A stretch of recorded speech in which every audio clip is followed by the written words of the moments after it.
Guys, अगर आप bike चलाने के शौकीन हैं तो ये फैक्ट स्पेशली आपके लिए है। क्या आपको पता है कि इंडिया में चप्पल पहन के बाइक चलाना गैर कानूनी है? जी हां गाइस, हालांकि हम इसे सीरियसली नहीं लेते, लेकिन ये बात सच है। इंडियन मोटर व्हीकल एक्ट 1988 के हिसाब से आप चप्पल पहन के बाइक नहीं चला सकते, क्योंकि ये सेफ नहीं माना जाता। उसके पीछे का पहला रीजन ये है कि अगर आप चप्पल पहन के बाइक चला रहे हैं तो आपको गियर बदलने में कभी ना कभी प्रॉब्लम जरूर आएगी। नंबर 2, अगर आपकी बाइक गलती से स्लिप हो गई और अगर आपने चप्पल पहन रखी है तो आपको चोट लग सकती है, और वहीं अगर आपने जूते पहन रखे हैं तो आप अपने आप को प्रोटेक्ट कर सकते हो। नंबर 3, जूते पहन के किक मारना भी बेहद आसान होता है, वहीं अगर आपने चप्पल पहन रखी है तो किक मारने में कहीं ना कहीं प्रॉब्लम्स आती हैं। है ना इंटरेस्टिंग फैक्ट? आपको ये फैक्ट जान के कैसा लगा, चैट सेक्शन में लिखना मत भूलिएगा। एक बर्ड है जिसका नाम है अमेरिकन वुडकॉक, और ये बर्ड बेसिकली अपने डांसिंग मूव्स के लिए बहुत ज्यादा फेमस है, जैसा कि आप इस वीडियो में देख ही पा रहे हैं।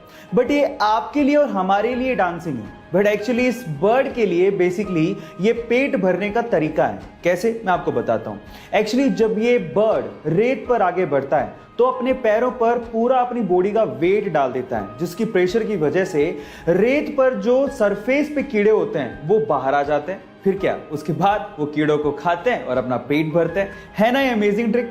क्या इसके पहले तक ये फैक्ट आपको पता था? और अगर नहीं पता था तो चैट सेक्शन में लिखना मत भूलिएगा। गाइस, लोग अट्रैक्टिव दिखने के लिए क्या कुछ नहीं करते, मेकअप, मेकओवर, आर्टिफिशियल साजो सामान का इस्तेमाल, लेकिन फिर भी वो इतने अट्रैक्टिव नहीं दिख पाते जितना कि वो एक सिंपल स्माइल से लग सकते हैं। जी हां गाइस, एक स्टडी के अनुसार ये सिंपल सी माइल्ड सी स्माइल आपको मेकअप, मेकओवर या आर्टिफिशियल साजो सामान से भी 3 गुना ज्यादा अट्रैक्टिव बनाती है। इसका मतलब ये हुआ कि ये सिंपल सी स्माइल आपको वो काम करके दे सकती है जो कि आपका मेकअप, मेकओवर या आर्टिफिशियल साजो सामान नहीं करके दे सकता। इसलिए आप कभी भी किसी से मिले, एक हल्का सा स्माइल दे दें, ये चीज आपको बहुत ज्यादा अट्रैक्टिव बना सकती है।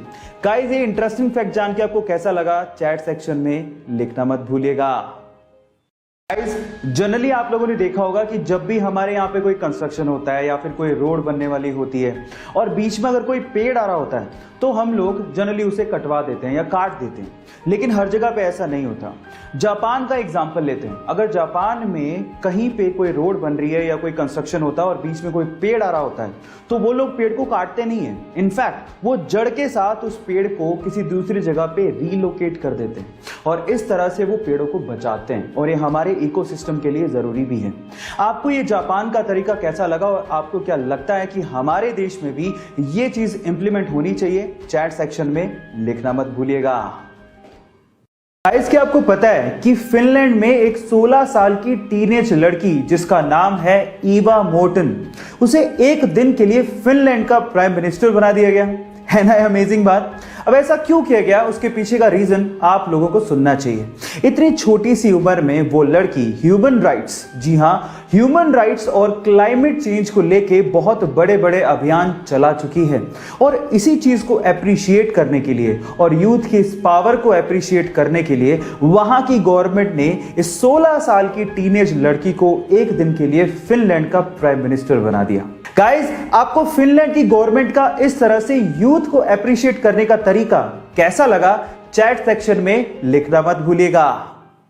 छुट्टियां किसे अच्छी नहीं लगती, और छुट्टियां होनी भी चाहिए जिससे हमारी वर्क एफिशिएंसी इंक्रीज होती है, और इसी चीज को लेके जापान की गवर्नमेंट ने एक लॉ निकाला है जिसका नाम है हॉलीडे बाय लॉ। अब इस लॉ में क्या होता है मैं आपको बताता हूं। इस लॉ में कुछ ऐसा है कि 2 हॉलीडेज के बीच में अगर एक वर्किंग डे आ रहा है तो वो working day by default holiday बन जाएगा। मतलब ये है कि 2 छुट्टियों के बीच में अगर कोई वर्किंग डे आ रहा है तो वो वर्किंग डे भी छुट्टी में कन्वर्ट हो जाएगा। है ना इंटरेस्टिंग लॉ? क्या आपको भी लगता है कि हमारी कंट्री में भी ऐसा लॉ होना चाहिए? चैट सेक्शन में लिखना मत भूलिएगा।